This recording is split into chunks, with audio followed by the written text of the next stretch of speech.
ஆழி பதிப்பகத்தில் புதிய புத்தக வரிசை திராவிட நூலகம். பெரியார், அண்ணா, கலைஞர், பேராசிரியர் போன்ற நாம் அறிந்த அறியாத தலைவர்களின் 100 திராவிட இயக்க நூல்கள் ஒரே இடத்தில். 49வது சென்னை புத்தக கண்காட்சி, அரங்கு எண் 595, 596. மேலும் விவரங்களுக்கு கீழ்காணும் எண்களை தொடர்பு கொள்ளவும். நான் கிண்டி குருக்கள்கிட்ட ஒரு கோரிக்கை வைக்கிறேன். மிஸ்டர் கிண்டி குருக்கள், உங்க தலைமை பட்டர் யாரு மோடிட்ட சொல்லி இனிமேல் பார்லிமெண்ட் தொடங்கும் போது எல்லா மாநிலத்துக்கு ஒரு மாநில பாடலை உருவாக்கி, நாங்க ஏற்கனவே வச்சிருக்கிறோம், கர்நாடகா வச்சிருக்கிறாங்க, இப்படி பல மாநிலங்கள் மாநில பாடல் வச்சிருக்கு, சட்டையும் போட்டு முடிச்சுட்டு தான் தேசிய கீதத்தோட சேர்த்து நீ தொடங்கணும். அப்படி தொடங்கலாமா? கிளைமேக்ஸ்ன்றது கடைசியா வரும். ஏங்க நீங்க பாட்டுக்க தேசிய கீதம் போட்டுன்றீங்க, 234 பேர் எதிர்த்து வெளியே போயிடுவாங்க. நாங்க அப்படியே பழக்கப்பட்டோம். நிகழ்ச்சி யோ என்னையா இவ்வளவு வேகமா சட்டமன்றம் முடிச்சு, வாங்க வாங்க வீட்டுக்கு போ பஸ் அப்படி எல்லாம். தடவை வந்தவர் ஃபர்ஸ்ட் செஷன்ல ஃபுல்லா நல்லா வாசிச்சு முடிச்சிட்டாரு. 2வது தடவை சில வார்த்தைகளை விட்டாரு. 3வது தடவை தேசிய கீதம் அப்படின்னு பஞ்சாயத்தை கூட்டிட்டு, இப்ப தேசிய கீத பஞ்சாயத்து தான் 3 வருஷமா. அதுதான் இப்ப சேல்ஸ். 1க்கு 3 பக்கத்துக்கு லெட்டர் ஹெட் வச்சு பிரிண்ட் அவுட் எடுத்து அபிஷியல் ஐடியில இருந்து ஒரு பெரிய பதிவையும் எழுதி அதை இமேஜா கன்வெர்ட் பண்ணியும் போஸ்ட் போட முடியுதுன்னா நீ வந்த நோக்கமே இது எல்லாத்தையும் ஷெட்யூல் பண்ணி டிராஃப்ட்ல போட்டுட்டு வந்திருக்க. ஆளுநர் வெளியே போறன்னு சிஎம்க்கு இப்படி முன்னாடியே தெரியும். அவர் எப்படி உரையை தயாரிச்சுட்டு வந்தாரு, உங்களுக்கு தெரியாதா? இல்ல நான் தெரியாம கேட்கிறேன். டெய்லி நியூஸ் பார்க்குற 6 வயசு பிள்ளைக்கு தெரியுமே. நேத்தே நியூஸ் சேனல்ஸ்லாம் முடிவு பண்ணிட்டாங்க, நாளைக்கு காலையில வெளியில கவர்னர் டாபிக்னு நேத்து நைட்டு புக் பண்றாங்க கால் பண்ணி, நாளைக்கு கவர்னர் வெளிநடப்பு இருக்கும் சார், சேனலுக்கு வந்துருங்க சார் அப்படின்னு. எடப்பாடி புரிந்து கொள்ள வேண்டியது என்னன்னா, சார் நீங்க ஸ்கோர் பண்ணி உங்களுக்கு ஓட்டு தேத்த வேண்டிய விவகாரத்துல ஆளுநர் கருத்து சொல்லி அவர் நியூஸும் வியூஸும் தேத்திட்டு இருக்கிறாரு. எல்லாரும் என்ன ஏமாத்துறாங்க. கொஞ்ச நாளைக்கு முன்னாடி அண்ணாமலை இதை பண்ணா, ஆளுநர் இதை பண்றாரு, நான் எதிர்கட்சி தலைவர் இல்லையா?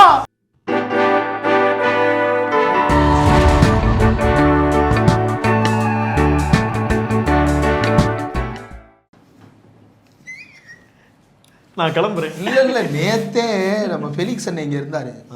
அவர் நேத்தே, நண்பா நாளைக்கு ஏதாவது நடக்குமா நடக்காதா, எம்எல்ஏ இவரை நம்பி எம்எல்ஏ யாரையாவது இன்டர்வியூ ஃபிக்ஸ் பண்ணலாமா, இல்லை எதுவும் நடக்காம போயிருமா அப்படின்னு குழம்பிட்டு இருந்தாரு.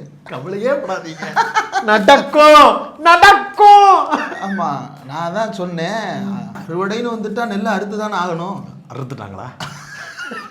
ஆடு தாடி அவர் ஓடியே பழக்கப்பட்டுட்டாரு, நாங்க ஓடவே பழக்கப்பட்டோம். ஆடு தாடி ஆடு தாடி அதிக மாடுலேஷன்லயே சொல்லணும். அவரு ஆதின குருக்கள். ஆமா இவர் கிண்டி ஆதீனம் மந்திரம் சொல்லலாம்னு வந்தாரு. ஆமா எந்திரிச்சு போங்கன்னு அனுப்பிட்டாங்க. ஆதீனங்கள்லாம் தமிழ் தாய் வாழ்த்து பாடிடுவாங்க. இந்த குரூப் சோடா பாட்டில்ஸ் தான், சோடா பாட்டில் குரூப், அப்புறம் இந்த சங்கராச்சாரிய வாழை இலையில சாப்பிடுறவங்க, இந்த மாதிரியான ஆட்கள் தான் இது பண்ணுவாங்க. தேசிய கீதத்துக்கு கூட எந்திரிக்க மாட்டாங்க. இப்ப இவர் தமிழ் தாய் வாழ்த்தெல்லாம் வாழ்த்தா, நாங்க தேசிய தாயை தான் நாங்க பாடுவோம். அப்புறம் ஏன் ஸ்பீச் மட்டும் 6 நிமிஷம் 7 நிமிஷத்துக்கு தமிழ்ல பொழிப்புரையாற்றுனீங்க? அவர் ஆரம்பத்திலே பேசியிருக்காங்க, பெங்காலியில பாடியிருக்காங்க. இல்ல அவர் நீங்க தமிழ் தாய் வாழ்த்து பாடுங்க, அது பிரச்சனை இல்லை, நானும் வணங்குறேன். ஆனா தேசிய மாதாவை நீங்க பாடாம, பாரத மாதாவை பாடாம எப்படி நீங்க தொடங்குறது? அதாவது கிளைமேக்ஸை ஏன் இப்பயே போடக்கூடாதுன்னு கேட்கக்கூடாது. கிளைமேக்ஸ்ன்றது கடைசியா வரும். ஏங்க நீங்க பாட்டுக்க தேசிய கீதம் போட்டுன்றீங்க, 234 பேர் எதிர்த்து வெளியே போயிடுவாங்க. நாங்க அப்படியே பழக்கப்பட்டோம். நிகழ்ச்சி யோ என்னையா இவ்வளவு வேகமா சட்டமன்றம் முடிச்சு, வாங்க வாங்க வீட்டுக்கு போ பஸ் அப்படி எல்லாம். அது பேர் என்ன, சர்ச்சில் எல்லாம் கடைசியா முட்டி போட்டு ஒரு மந்திரம் சொல்லினா முடிஞ்சிருச்சு மாசுன்னு கிளம்ப வந்துருக்கு. அப்படி ஒரு சடங்கு பாதிரியார் ஆரம்பிக்கிறாரு. ஆரம்பிக்கும் போதே ஆமேன்னு ஆரம்பிச்சாரு, அப்படின்னு கிளம்பி போயிடுவோம். ஆரம்பிக்கும் போது அல்லேலுயா ஆரம்பிச்சு முடிக்கும் போது தான் ஆமன்ல முடிப்பாங்க. இல்ல ஆர்சி கிறிஸ்தவர்கள் அல்லேலுயா சொல்ல மாட்டார்கள், தேவரில் வல்ல குழந்தைகளே அப்படின்னு தான் ஆரம்பிப்பாங்க. என்றென்றும் நன்றிக்குரியவராய் நாம் இருப்போம், தேவன் உங்களை ஆசீர்வதிப்பார் அப்படின்னாருன்னா ஓகே ஃபாதர் கடைசியா கன்க்ளூட் பண்ணிட்டாரு, பாய். அந்த மாதிரி தேசிய கீதம் பாடுனா நீங்க பாடுங்க மேன், தனியா உட்காந்து வீட்டிலேயே உட்காந்து பாடிட்டு வாங்க. வெயிட் பண்ணா ஒரு 1/2 மணி நேரமோ 1 மணி நேரமோ முடிச்சுட்டு போகும்போது கிளம்பி உங்களை தேசிய கீதம் பாட வச்சு அவங்கள கூட்டு போயிட போறாங்க. அதுக்கு இடையில டீ கொடுப்பாங்க, காஃபி கொடுப்பாங்க, ஸ்நாக்ஸ் கொடுப்பாங்க, கேட்குற ஜூஸ் கொடுப்பாங்க. அதெல்லாம் பார்த்து என்ஜாய் பண்ணிட்டு போக வேண்டியதுதான். அவ்வளோ கஷ்டப்பட்டு வாசிக்கிறதுக்கு சிரமமாக இருந்துச்சுன்னா நான் வந்து வாசிக்கலை, என்னுடைய உரையை அப்படியே வந்து எடுத்துக்கோங்க அப்படின்னு சொல்லிட்டு உங்களுக்கு ஒரு மெடிக்கல் லீவ் கேட்குற மாதிரி கேட்டுக்கோங்க. எனக்கு த்ரோட் சரியில்லை, நான் வந்து நிறையா ஒர்க் அவுட் பண்ணிவிட்டு, அதாவது நைட்டில் வந்து நான் நிறையா வழிபடுதல் இதெல்லாம் பண்ணி முடிச்சுட்டு எனக்கு த்ரோட் பெயினாக இருக்குது, இன்ஃபெக்ஷனாக இருக்குது, அதனால நான் வாசிக்கலை, நான் வாசிச்சதான் நீங்கள் கணக்கில் எடுத்துக்கோங்க, சபையை நான் மதிக்கிறேன்னு சொல்லிட்டு உட்காருங்க. யாரும் உங்களுக்கு நான் கிண்டி குருக்கள்கிட்ட ஒரு கோரிக்கை வைக்கிறேன். மிஸ்டர் கிண்டி குருக்கள், உங்க தலைமை பட்டர் யாரு மோடிட்ட சொல்லி இனிமேல் பார்லிமெண்ட் தொடங்கும் போது எல்லா மாநிலத்துக்கு ஒரு மாநில பாடலை உருவாக்கி, நாங்க ஏற்கனவே வச்சிருக்கிறோம், கர்நாடகா வச்சிருக்கிறாங்க, இப்படி பல மாநிலங்கள் மாநில பாடல் வச்சிருக்கு, இதையும் போட்டு முடிச்சுட்டு தான் தேசிய கீதத்தோட சேர்த்து நீ தொடங்கணும். அப்படி தொடங்கலாமா? அது சரியா இருக்குமா? நேரம் ஒத்துழைக்குமா? அதை நம்ம பண்ண முடியாது அப்படின்னா இங்க இருக்கக்கூடியவர்களை மட்டும் பண்ணு அப்படின்னு சொல்றது எந்த விதத்துல? சரி, இந்த தேசிய கீதம் பாடுறது எப்ப இருந்து இவருக்கு திடீர்னு உரைக்க ஆரம்பிச்சிருச்சுன்னா 2023 இருந்து தான் உரைக்குது. அதுக்கு முன்னாடி இவர் தான் ஆளுநர். அதுக்கு முன்னாடி தடவை வந்தவர் ஃபர்ஸ்ட் செஷன்ல ஃபுல்லா நல்லா வாசிச்சு முடிச்சிட்டாரு. ரெண்டாவது தடவை வந்து சில வார்த்தைகளை விட்டாரு. மூணாவது தடவை வந்து தேசிய கீதம் அப்படின்னு பஞ்சாயத்தை கூட்டிட்டு இப்ப தேசிய கீத பஞ்சாயத்து தான் 3 வருஷமா. அதுதான் இப்ப சேல்ஸ். அதுல என்னன்னா இதுதான் காரணம்ன்றது அங்க வந்தா தானே தெரியும். அங்கே வந்ததுக்கு பிறகு இது தெரிஞ்சிருந்துச்சுன்னா குறைஞ்சபட்சம் ஒரு உதாரணத்துக்கு அங்கே சம்பவம் இந்த 9:36 நடந்துருச்சுன்னு வச்சுக்கோங்க. 9:38 உள்ள அதிகபட்சம் எவ்வளோ எழுதியிருப்பீங்க? மெல்டனை எழுத சொல்லியிருந்தா மெல்டன் அதிகபட்சம் ஒரு 5 வரி எழுதியிருப்பாப்புல. இல்லை அவர் நான் எழுதியிருந்தா ஒரு 10 வரி எழுதியிருப்பேன். நீங்கள் எழுதியிருந்தா ஒரு பக்கம் எழுதியிருப்பீங்க. இவ்வளவுதான் அதிகபட்சமாக எழுத முடிஞ்சது. ஒரு மனுஷன் A4 சீட் அடிஷனல் சீட் வாங்கி 1க்கு 3 பக்கத்துக்கு லெட்டர் ஹெட் வச்சு பிரிண்ட் அவுட் எடுத்து அஃபிஷியல் ஐடியில இருந்து ஒரு பெரிய பதிவையும் எழுதி அதை இமேஜா கன்வெர்ட் பண்ணியும் போஸ்ட் போட முடியுதுன்னா நீ வந்த நோக்கமே இது எல்லாத்தையும் ஷெட்யூல் பண்ணி டிராஃப்ட்ல போட்டுட்டு வந்திருக்க. போன தடவையே வந்து உள்ள வந்து என்ன நடந்துச்சுன்றது நம்ம எல்லாரும் பார்த்தோம். அப்ப என்ன பண்ணிருக்கணும், இந்த தடவை நான் வரல, நீங்களே நல்லபடியா நடத்துங்க. சிஸ்டமில் அனுப்பியிருந்தாங்கல்ல ஸ்பீச் என்னன்னு, உங்கள் சிஸ்டமில் தானே இருந்திருக்கும். நீங்கள் அதை படிச்சுட்டு தானே நீங்கள் அதை எடுத்துகிட்டு வந்து வாசிக்கணும். அந்த டைமில் ஒரு ஃபோன் கால் அப்பாவு ஐயாவுக்கு போனை போட்டு, ஐயா நான் இந்த மாதிரி சபைக்கு வரலான்னு நினைக்கிறேங்கய்யா, தமிழ் தாய் வாழ்த்து ஃபஸ்ட்டு போட்டுட்டு தேசிய கீதம் போடுவீங்களா ஐயா அப்படின்னு கேட்டால் அவரே சொல்லிடுவார், போடுங்க தேசிய கீதம் கடைசியாக போடுவாங்க. ஏன்னா போடுங்க அவர் அப்படி தான் சொன்னார். அப்பா கடைசியாக தான்ப்பா தேசிய கீதம் போடுவாங்க இருங்க அப்படின்னாரு. அவரே சொல்லியிருப்பார். அவர் சொன்னதுக்கு பிறகு அப்போ உறுதியாக இருக்கிறாங்க, நான் வரலப்பா அப்படின்னு அங்கேருந்தே ஃபோன் போட்டு சட்டசபையில் இருக்கக்கூடிய யாராவது ஒரு கிளார்க்குக்கோ அங்கே இருக்கக்கூடிய ஒரு அதிகாரிக்கோ ஃபோனை போட்டு நான் வரல, நான் ஆப்சண்ட்டு, எனக்கு வந்து லாஸ் ஆஃப் பே கூட எடுத்துக்கோங்க, இன்னைக்கு நான் வரல அப்படின்னு சொல்லிட்டு போயிருக்க வேண்டியது தானே. யாரும் உங்களை கேள்வி கேட்க போறா? எதுக்கு கிளம்பி வந்து இவ்வளோ பெரிய அசிங்கத்தைப்பட்டு தமிழ்நாட்டில் யாராவது உங்களுக்கு இப்போ ஏதாவது வேற என்ன வேலை இருக்கு? வீட்டில் போய்ட்டு தூங்கணும். இப்போ ஏதாவது எந்திரிச்சு வந்தால் பஞ்சாயத்து பண்ணலாம், முதல்வரோட ஏதாவது வம்பெடுத்துட்டு போகலாம். காலையில் வாக்கிங் போக மறந்துட்டேன். காலையில் பனி ஓவராக இருந்தது, 18-16 டிகிரி செல்சியஸில் இருந்துச்சு. கொஞ்சம் லேட்டாக வெயில் ஆரம்பிக்கும் போது அப்படி வரலாமேன்றதுக்காக வந்தேன் ப்ரோ. வந்துட்டு திருப்பி உடனே கிளம்பிட்டேன் ப்ரோ. அந்த நிலைமையில தான் வந்து கிளம்பி போயிருக்கிறாரு. அவர் போனதுக்கு பிறகு தமிழ்நாட்டின் முதலமைச்சர் முத்துவேல் கருணாநிதி ஸ்டாலின் அவர்கள் செய்த சம்பவம் தான். அது திருப்பி சொல்லுங்க. தமிழ்நாட்டின் முதலமைச்சர் முத்துவேல் கருணாநிதி ஸ்டாலின் அவர்கள் மறுக்கா சொல்லுங்க. தமிழ்நாட்டின் முதலமைச்சர் முத்துவேல் கலைஞர் ஸ்டாலின் அவர்கள் எப்படி கலைஞரை மாத்திட்டு இல்ல அந்த 3 வார்த்தை தான் ரொம்ப முக்கியமானது. முத்துவேல் கருணாநிதி ஸ்டாலின் அப்படின்றது தான் முக்கியமானது. அப்ப அதுதான் பதறுது.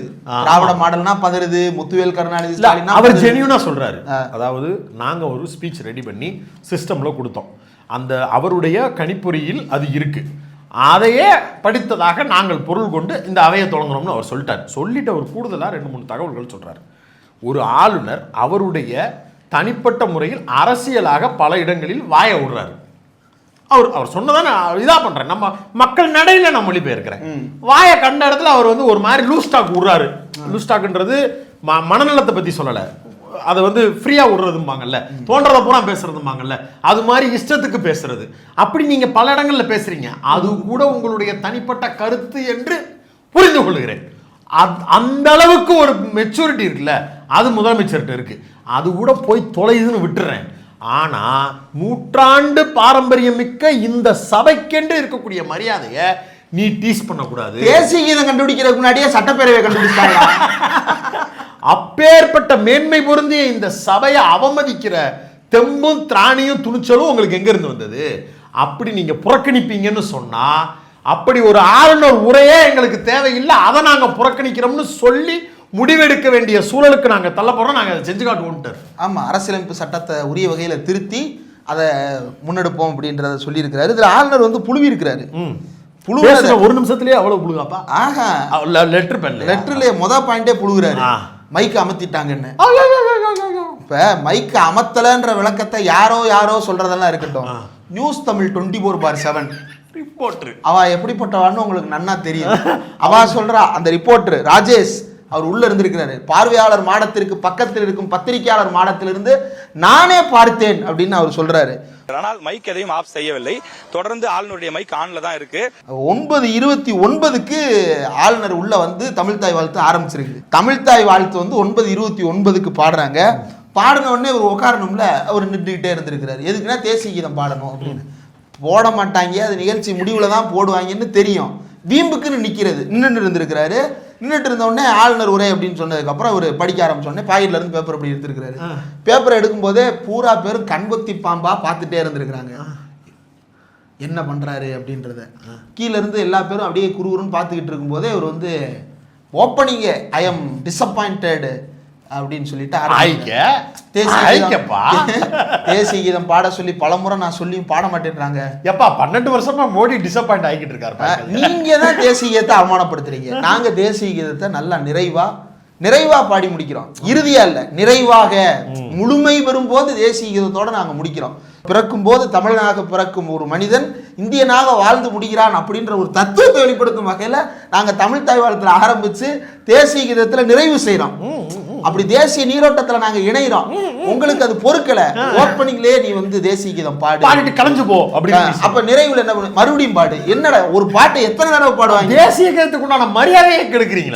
சும்மா பாடிட்டு இருக்கிறதுக்கு அதென்ன எங்க இளையராஜா சார் பாட்டா இல்ல, அதென்ன சாயபேங்கர் பாட்டா? ஆமா, அத உடனே நம்ம வந்து முணுமுணுக்கிறது ஊரும் பிளட் மாதிரி ரீல்ஸ் போட்டுக்கிட்டே இருக்கிறதா? எல்லா எம்எல்ஏக்களும் போன கையில் எடுத்துங்க. இப்போது ஊரும் பிளட் பாடல் ஒலிக்கப்படும். அனைவரும் சேர்ந்து ரீல்ஸ் எடுக்குமாறு தாழ்மையுடன் கேட்டுக்கொள்கிறோம். தேசிய கீதத்துக்கென்று கொடுக்கக்கூடிய மரியாதை இருக்குல்ல, அது எவ்வளவு முக்கியத்துவம் வாய்ந்த இடம். இவங்களுக்கு எங்க மரியாதை தெரியும்? இவங்க தியேட்டர்ல எல்லாம் தேசிய கீதம் படம் பார்க்க ஒரு ரத்த வன்முறை தெரிக்கக்கூடிய ஒரு படத்தை ஓடாத படத்துல எல்லாம் தேசிய அந்த படத்துக்கு எதுக்கு போறாங்கன்னு தெரியுமா உனக்கு? எதுக்கு அங்க போய் தேசிய கீதம் போடுறாங்க? எடுக்கிறது கேரளா ஃபைல்ஸ். அதுல என்னடா தேசிய ஒற்றுமைக்கு தேசிய கீதம் பாடுறது? இது என்னடா சக்கர பொங்கலுக்கு வடகரின்னு தோணாதா? அப்படி ஆபாசமா அயோக்கியத்தனமா மோசமான படங்கள் பூரா தேசத்தை பிரிக்கக்கூடிய படங்களா எடுத்துக்கிட்டு அந்த படத்துக்கு முன்னாடி தேசிய கீதத்தை ஒட்டி விட்டுட்டோம்னா போதும், நாடு அப்படியே சுபிச்சமா இருக்கும் அப்படின்னு நினைக்கிறது முட்டாள்தனம் இல்லையா? அங்க வரக்கூடிய எல்லாரும் என்ன மூட்ல வருவான்? படம் பார்க்கணும்னு வர்றவன் அங்க போய் தேசிய பற்று அப்படின்னு வந்து நிக்க. பாருங்க, வெள்ளக்காரன் படம் பார்க்க வருவான், அவன் எதுக்கு எந்திரிச்சு நிக்கணும்? இப்ப கந்தன் மலைன்னு ஒரு படம் வருது. அதுக்கும் திராவிடத்துக்கு ஏதாவது தொடர்பு இருக்கு? ஆனா தேசியத்துல வருது பஞ்சாப், சிந்து, குஜராத், மராட்டா, திராவிட உட்கலம், திராவிட அப்படி அண்டர்லைன் பண்ணி வாசிக்க வேண்டியது இருக்கு. அப்ப அந்த பாட்டை எப்படி நீங்க போடுவீங்க? உங்களுக்கு தான் திராவிடம்னாலே காலாவதியான தத்துவம் ஆகி போச்சு. அப்புறம் இதுக்கு அதை போய் பாடுன்னுக்கிட்டு நீங்க நடத்துற நிகழ்ச்சி எச்ராஜா நடத்துற நிகழ்ச்சியில எல்லாம் போட்டு திராவிடத்தை ஒரு 3 தடவை சொல்லுங்க. நீங்க பாடுற நிகழ்ச்சியிலேயே திராவிடத்தை விட்டுட்டுல பாடுறீங்க. நாங்க எங்களுக்கென்று வைத்திருக்கக்கூடிய தமிழ்தாய் வாழ்த்துலயே கூட ஆரியம் வழக்கொழிஞ்சு செதஞ்சு அது வீணா போய் தரிசா போகணும் அப்படிங்கிற மனநிலையோடு அந்த பாடல் இருக்கு. அது வேணாம், அவன் எக்கேடோ கேட்டு ஒரு ஓரமா வாழ்ந்துட்டு போட்டுமே. அது பிரிவினை பேசுது, சனாதனத்தை பேசுது. ஆனாலும் இன்னொருத்தங்களா ஒளிஞ்சுவோ அப்படின்னு ஒரு வாழ்த்து செய்தியில போய் நம்ம ஏன் சொல்லணும்? இல்ல ஒளிஞ்சு போச்சுன்னு ஒளிஞ்சு போச்சு. நாங்க வந்து பாருடா ஒரு ஃபேக்ட காம்ப்ரமைஸ் பண்ணிட்டு ஒரு பாட்டை பாடுறோம். ஏன்னா உங்க மனசு கஷ்டப்பட வேணாம். இன்னொருத்தரை துன்பப்படுத்தி ஒரு தமிழன் அந்த வாழ்த்தை கொண்டாட மாட்டான் அப்படிங்கிற. ஏன்னா பக்கத்துல ஒரு சின்ன அசம்பாவிதம் நடந்தா கூட கொண்டாட்ட மனநிலையை தவிர்க்கக்கூடிய ஒரு சகோதர சகோதரிகளா வாழ்ந்துகிட்டு இருக்கிற இந்த தமிழ் சமூகம் அதை தவிர்த்துட்டு யாரு? கலைஞர் தானே. கலைஞர் தான் அந்த வாசகத்தை எடுத்துட்டு அந்த வரியை எடுத்துட்டு இந்த வரியை அப்படியே சேர்த்த மாதிரி பண்ணணும். அதை போய் ஓ மேடையிலேயே ஏத்தி யார்? இந்த துக்ளக் குரூப் ஆரியம் வழக்கொழிஞ்சு யாரா மேடையில் இருக்கிறவங்க பூரா அவங்கதான் ஆரியம் வழக்கொழிஞ்சு. அது எதுக்கு பாடுறாங்கன்னே புரிய மாட்டேன். கலைஞரை பழிவாக்குறதா நினைச்சு உங்களை நீங்களே பின்னாடி பர்னர் வச்சு அழிஞ்சு போயிட்டோம், எரிச்சுக்கிறீங்களா பாவிகளா? 9:29க்கு வந்திருக்கிறாரு.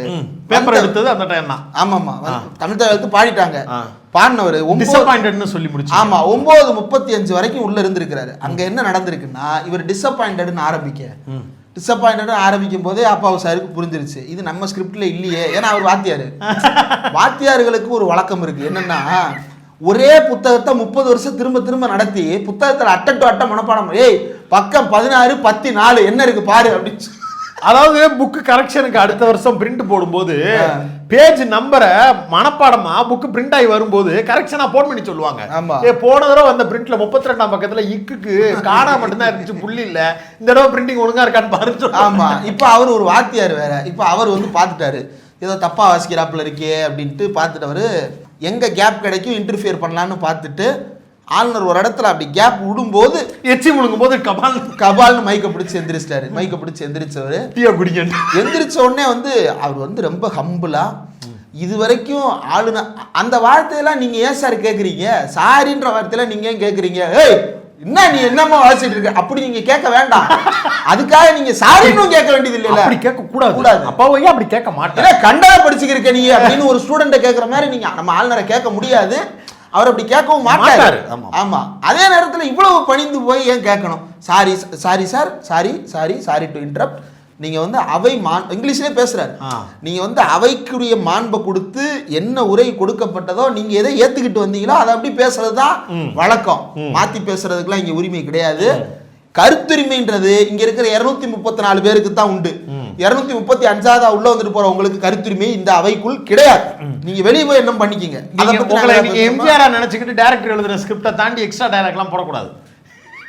இல்லைக்குமாரு எம்ஜிஆர் பண்ணுவாராம், டைரக்டர் சொல்றது ஒன்றா இருக்குமா, அது அப்படி நான் சொல்ல மாட்டேன் இப்படி சொல்றேன் அப்படின்னு மாத்திடுவாராம். சரி, எம்ஜிஆருக்காவது நாட்டு நடப்பு தெரியும், அவர் திராவிடத்தை ஏத்துக்கிட்டவர், உங்களுக்கு என்ன தெரியும் தெரியுமா? தெரியும்யா, யார சும்மா ஆர்எஸ் பாரதி உங்க பெட்டியில தானே சொன்னாரு இருக்கு. பல அவ முன்னுக்கு பின் முரணான கேரக்டருங்க. ஆனா வந்து ஐயா பாரதியாரையா அப்படித்தான் வச்சுக்கணும். எதுக்கு எல்லாத்தையும் அறுத்து கழுவி என்ன செய்ய போறோம். இப்ப இப்படி ஆளுநர் பேசிட்டு 9:30 அப்பா ஐயா வந்து அவரு ரொம்ப அழகா சொல்லி இருக்கிறாரு.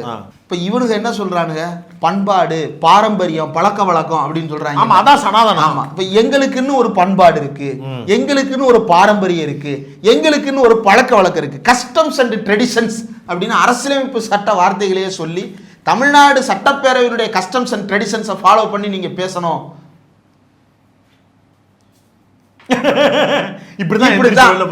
எந்திரிச்சு வெளியே போயிட்டாரு ஆளுநர். இப்படி சொல்லிக்கிட்டு இருக்கும் போதே ஆளுநர் எந்திரிச்சு வெளியே போயிட்டாரு.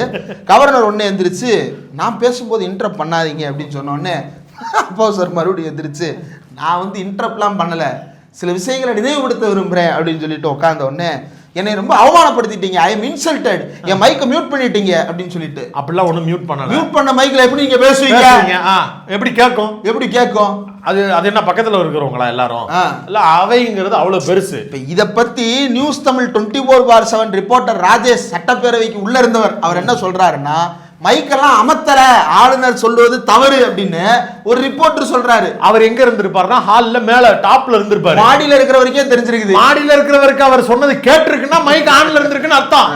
மைக் ஆன்ல இல்லைன்னா ரவி என்ன சொன்னாருன்றது அவருக்கு காதலே கேட்டிருக்காது. ஆமா, கேட்க போய் தான் அப்படி உண்மையை சொல்றாரு. இது ஆளுநர் வெளிநடை பண்ண உடனே ஐயோ அப்பா வெளியே போயிட்டா புள்ள என்ன பண்றது, எடப்பாடி பழனிசாமி துப்பு பின்னாடி தவிச்சு போனே, தாயில்லா பிள்ளை ஏற்கனவே வழி நடத்துற தகப்பனும் வெளியில போயிட்டாரு. வெளியே வந்தவர் அனைத்து இந்திய அண்ணா திராவிட முன்னேற்ற கழகம் என்னென்னலாம் முன்வைத்ததோ அதையெல்லாம் ஆளுநர் இன்றைக்கு பேசி இருக்கிறார் அப்படின்னு சொல்லிட்டு. ஏங்க நீங்க பண்ண வேண்டிய வேலைங்க அப்படியே பார்த்தா கூட லாஜிக்கா நீங்க ஏதாவது ஒன்று பண்ணணும்னா கூட அவர் வச்சிருக்கிறாரு ஒரு 4 குற்றச்சாட்டு. என்ன குற்றச்சாட்டு வச்சாரு, நான் வந்து படிக்க முடியாது ஏன்னா அதில் வந்து உண்மைக்கு புறம்பாக 2 செய்திகள் இருக்குது அப்படின்னா ஒரு 4 பாயிண்ட் வச்சிருக்கிறாரு. அப்படி ஒரு பாயிண்ட்டை வைக்கிறதுக்கு உண்டான அதிகாரம் ரவி அவர்களுக்கு கிடையாது. அப்படி ஒரு பாயிண்ட்டை பேச வேண்டிய ஒரு நிர்பந்தமும் சூழலும் எதிர்க்கட்சிக்கு தான் உண்டு. ஆமாம், நீங்கள் தான் ட்விஸ்ட் பண்ணணும். அப்படி ஒன்று கொடுக்குறாங்க. ஆளுநர் உரையை படிச்சுட்டு ஆளுநர் உரையில் அப்பட்டமாக பொய் பேசி இருக்கிறார் ஸ்டாலின் அவர்கள், அவை குறிப்பில் பொய் இடம்பெறாது, உண்மைக்கு மாறாக சொல்லி இருக்கிறார் அப்படின்னு சொல்லிட்டு பாயிண்ட் பை பாயிண்டாக உட்கார்ந்து பேச வேண்டிய, தாட்டியமாக பேச வேண்டிய எடப்பாடி பழனிசாமி ஆளுநரே சொல்லிட்டார், ஆளுநர் ஐயா சொன்னதுக்கு பிறகு நான் எப்படி சொல்லுவேன் அப்படின்னு போனா நீங்க எதிர்க்கட்சி தலைவரா, அதிமுகவின் பொதுச் செயலாளரா, நீங்க யார்? நீங்க ஆளுநர் ஆர்.என். ரவிக்கு பக்கத்துல ஜிப்பா மாட்டிக்கிட்டு நிக்கக்கூடிய பாடிகார்டு வேலை அது.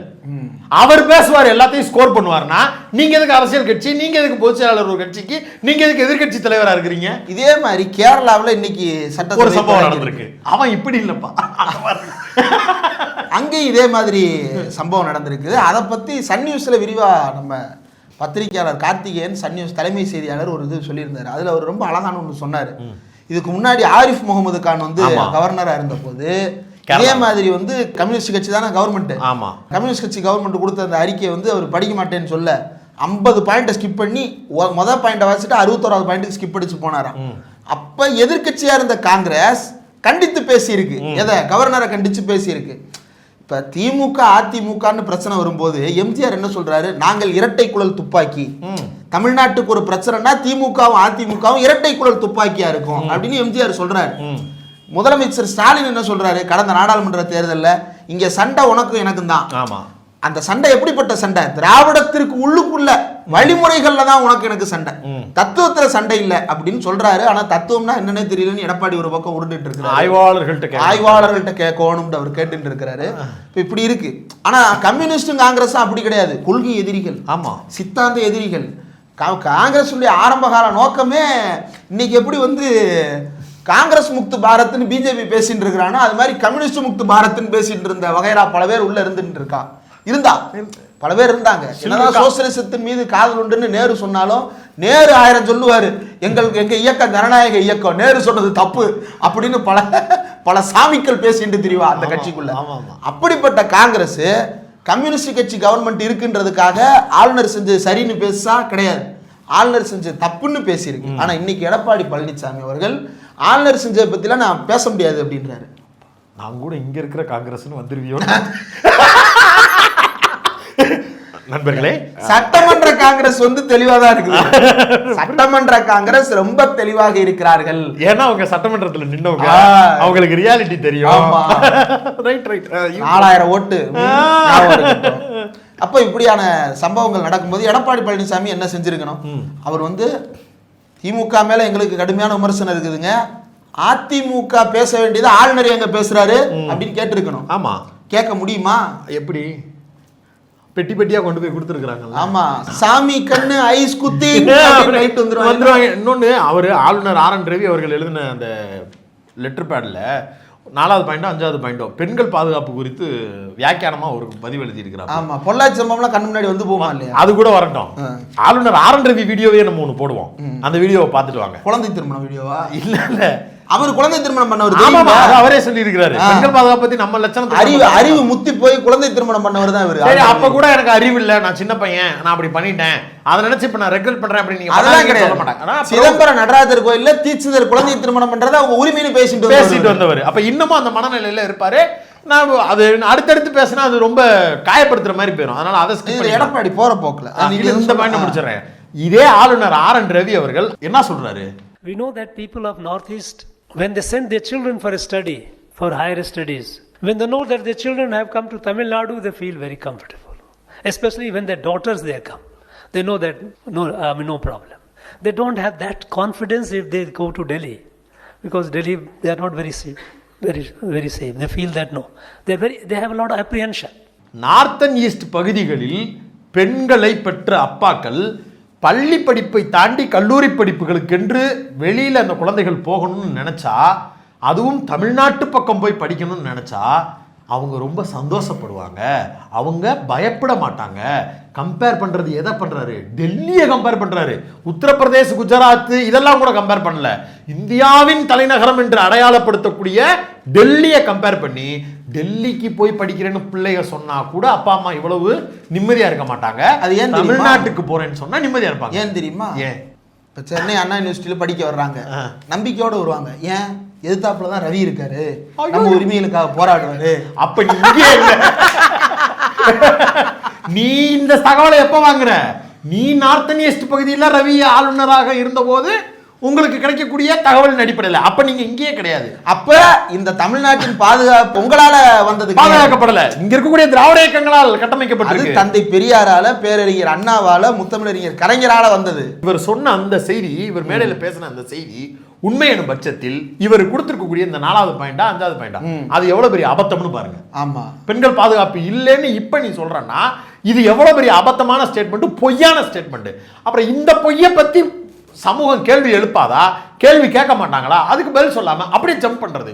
போதைப் பொருள் வந்து ரொம்ப மோசமா இருக்கு. போதைப் பொருள் எங்க இருந்து வருது பேசு. ஏர்போர்ட் என்ன பண்ணிக்கிட்டு இருக்கு? தமிழர்களுக்கு குடிக்க தண்ணி, குடிதண்ணீருக்கு தர வேண்டிய ஜல்ஜீவன் மிஷனுக்கு கீழே தர வேண்டிய 3112 கோடியை தரல. ஆமா, அதுக்கு வாயை திறப்பாரா?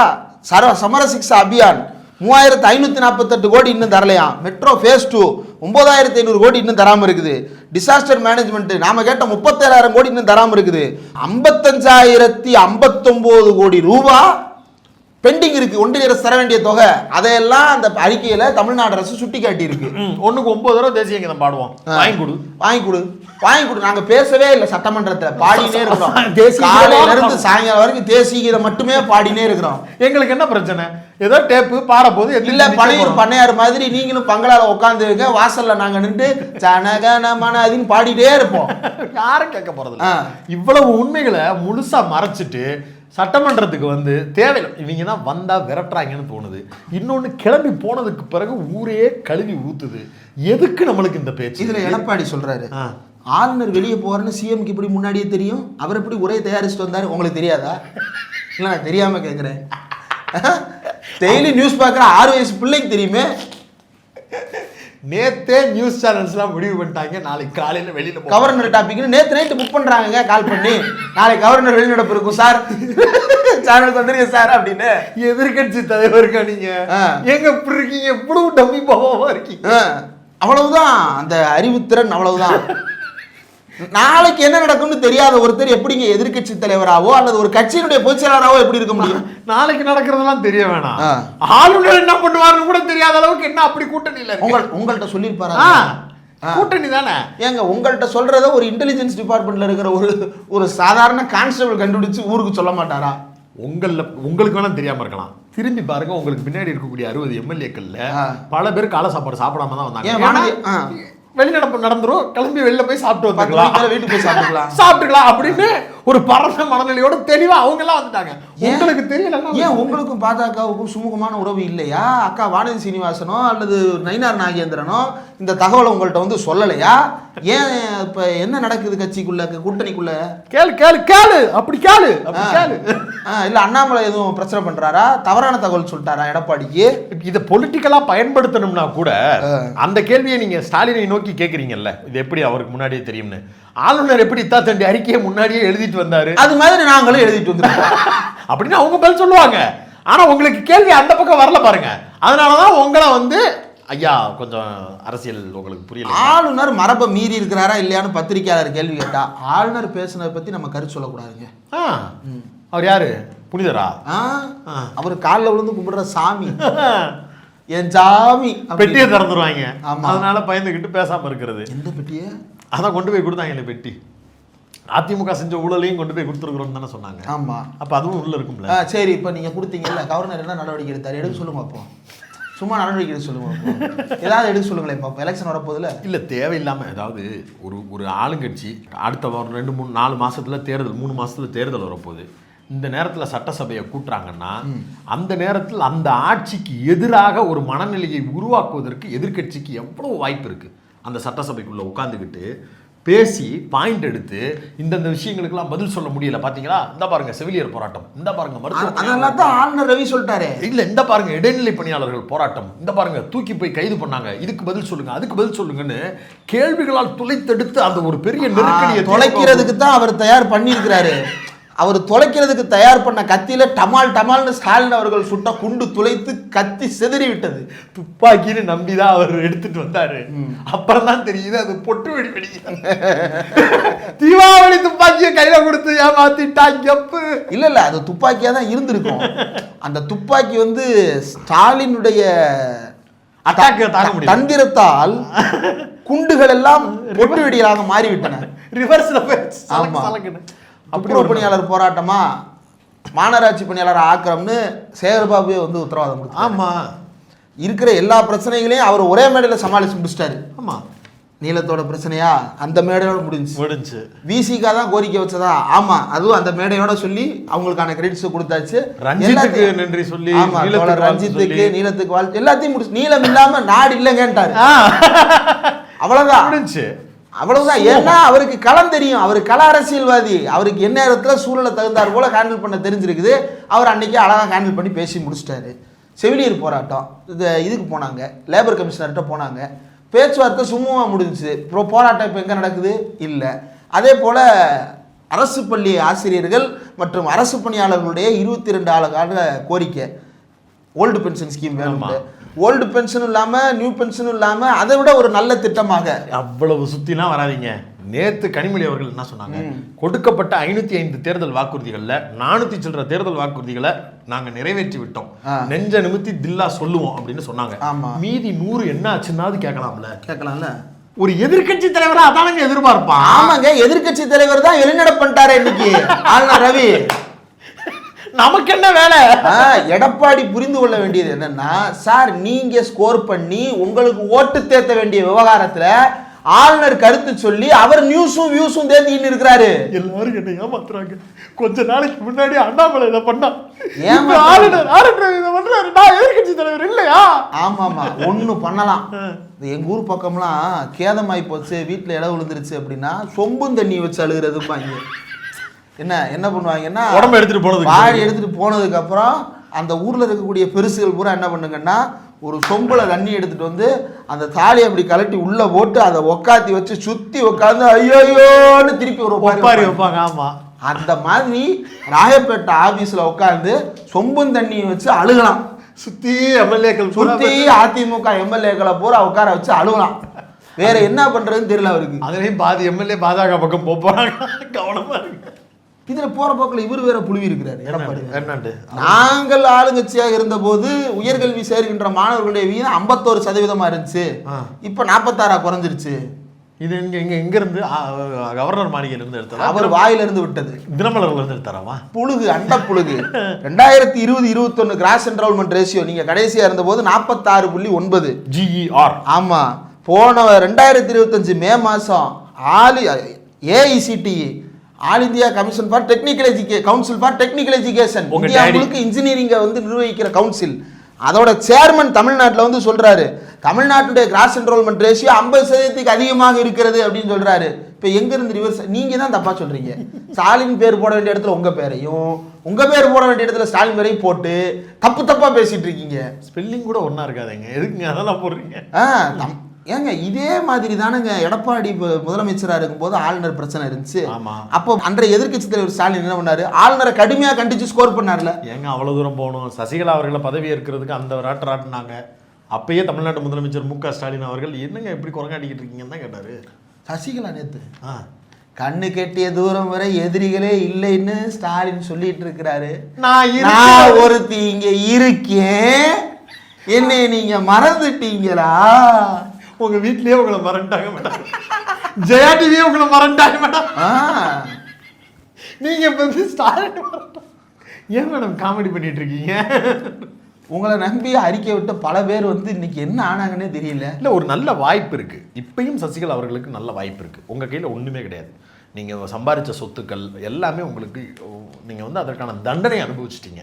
லிட்ரலா அதானே? தீர்ப்பாகி ஜெயிலுக்கு போய் தண்டனை முடிஞ்சு, அந்த தண்டனை காலம் முடிஞ்சு நீங்கள் வெளியில் வந்துட்டீங்க. Now you are a free bird. புதுசாக அவங்க கேஸ் இருக்கா? வேற ஏதாவது போட்டு வச்சிருக்காங்கன்னு தெரியல. ஆனாலும் இப்போ நீங்கள் உங்களுடைய பொலிட்டிக்கல் கெரியரை தொடங்கணும்னா கூட கடுமையாக, அதாவது ஸ்டாலினை நீங்கள் கவுண்டர் பண்ணணும், ஸ்டாலினுக்கு எதிரியாக நீங்கள் இருக்கணும்னு முடிவு பண்ணிட்டா ஸ்டாலினை பைபாஸ் பண்ணி ஒரு பிஜேபி எதிர்ப்பை பேசுங்க.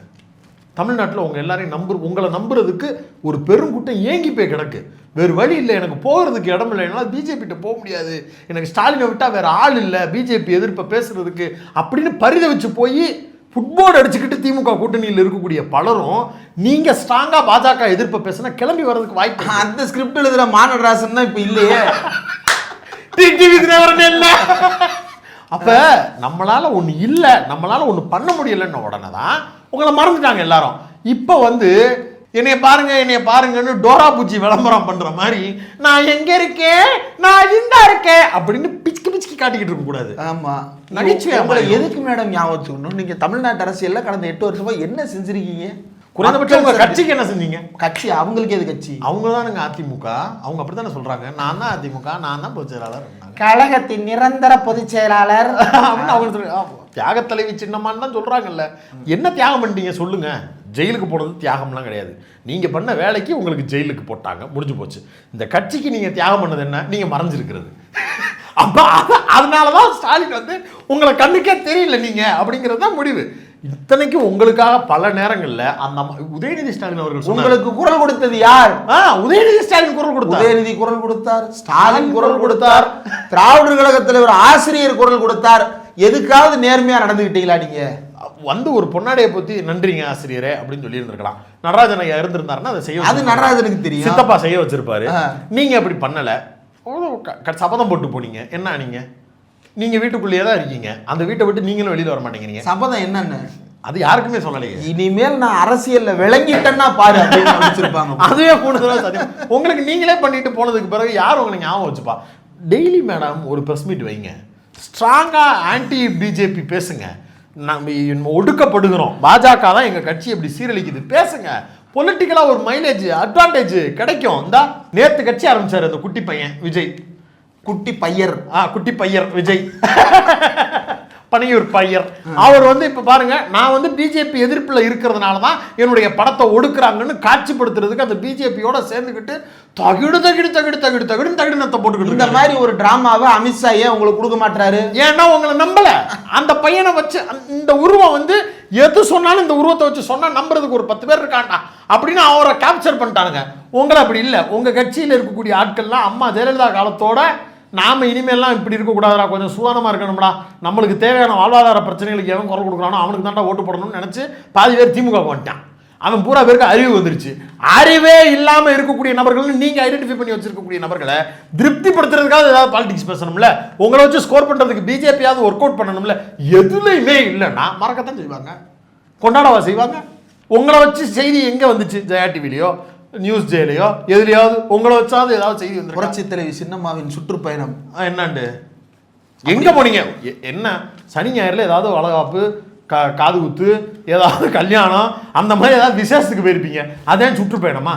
ஆனா கொஞ்சம் பாருங்களேன், அவங்க என்ன வேலை பார்க்குறாங்க, என்ன பிஸ்னஸ் பண்ணுறாங்கன்னு யாருக்கும் தெரியாது. ஆனால் போயஸ் கார்டனில் வீடு வச்சு மெயின்டைன் பண்ணுறாங்க. இல்லை அவங்களுக்கு அவங்க வேற சில சொத்துக்கள் அதில் 1-2 தப்பிக்கல குமார். அதுக்கு முன்னாடி அவங்க சம்பாரிச்ச பணத்தை வச்சு ஏதாவது 1-2 இருந்திருக்கும். அப்படி ஏதோ ஒன்று வச்சு பண்ணுறாங்க. அதெல்லாம் பிஜேபி அலோவ் பண்ணியிருக்கு. ஆமாம்மா, இடி ஐடி எல்லாம் அலோவ் பண்ணியிருக்கிறாங்க சொத்துக்களை கையில் வச்சுக்கிறதுக்கு. நிம்மதியாக பீஸ்ஃபுல்லாக ஒரு இடத்துல அமைதியாக நீங்கள் யார் கண்ணிலையும் படாமல் நீங்கள் இப்போ சொல்கிறீங்கல்ல, அப்போ உங்களுக்கு ஓஏபி கொடுத்தாச்சு. அப்போ நீங்கள் ஒரு ரிட்டையர்மெண்ட் லைஃப்பில் இருக்கிறதுக்கு தான் அனுமதினா அங்கே தான் நீங்கள் இருக்கணும். தியாகி பென்ஷனை வாங்கினாமா, அரிசி வங்கி தின்னமான்னு இல்லாம எதுக்குமா சின்னம்மா இந்த பேச்செல்லாம் நமக்கு? பேசுங்க, இப்பயும் உங்களை வரவேற்கிறோம். நீங்க இந்த திராவிட இயக்கத்துக்காக பேசணும்னு நீங்க விருப்பப்படுறீங்கன்னா வெளியில வந்து திராவிட இயக்கத்தின் வாடையோடு பேசுங்க. அதெல்லாம் பேசக்கூடாதுன்னு தானங்க தியாகி பென்ஷன் கொடுத்துருக்கோம், ஓஏபி கொடுத்துருக்கோம். அப்போ உங்களை மறந்துடுவாங்கம்மா சின்னம்மா, உங்களை மறந்துடுவாங்கம்மா, வேற வழி இல்லம்மா. ஆமா, அம்மாவுக்காவது அம்மா என்னம்மா ஆச்சு உங்களுக்குன்னு ஒரு கவிஞர் வீடியோ போட்டாரு. உங்களுக்கு சின்னம்மா என்னம்மா ஆச்சு உங்களுக்குன்னு வீடியோ போட கூட நாதி இல்லாம சிவி சண்முகம் போடுவார். ஒரு 7 மணி 8 மணிக்கு மேல சிவி சண்முகம் அவர் நிறைய போடுவார், வீடியோ போடுவாரா? எங்கம்மா சின்னம்மா அவர் 8 மணி 9 மணிக்கு மேல அவர் ஒரு வீடியோ போடுவாரு. காத்திருக்கலாம். ராஜேந்திர பாலாஜி கூட போட வாய்ப்பு இருக்கு. செல்லூர் ராஜ் போட்டு பேசுவாரு. நீங்க அவரை போய் ஒரு தடவை பார்த்துட்டு அவரை வர சொல்லி பேசி அதெல்லாம் என்ன பார்த்து எனக்காக பேசு அப்படின்னா அவரும் பேசிடுவார். அதெல்லாம் பிரச்சனை இருக்காது. அதுக்கு நீங்க தயாரா? முதல்ல தைரியமா எதிர்த்து நின்று பேசுறதுக்கு தயாரா? எடப்பாடி பழனிசாமி 1000 சொல்லுங்க, அத்தனை பேருக்கு தேவையானதை பூரா செட்டில் பண்ணிக்கிட்டு இருக்கிறாரு. யார் யாரெல்லாம் திடீர்னு எந்திரிச்சு குழப்பாங்கன்னு தெரியுதோ அவங்க பூரா பேத்துக்கு டப்புன்னு கிரெடிட் பண்ணிட்டே இருக்கிறாரு. அதான் கட்சிக்காரங்க எடப்பாடி பரவாயில்ல இருண்டு போறாரு, மாசம் தேதி போறாரு. செல்லூர் ராஜ் இருக்கிறாரு, நாம என்ன புரட்சி தலைவரா புரட்சி தலைவியா? Amount credited.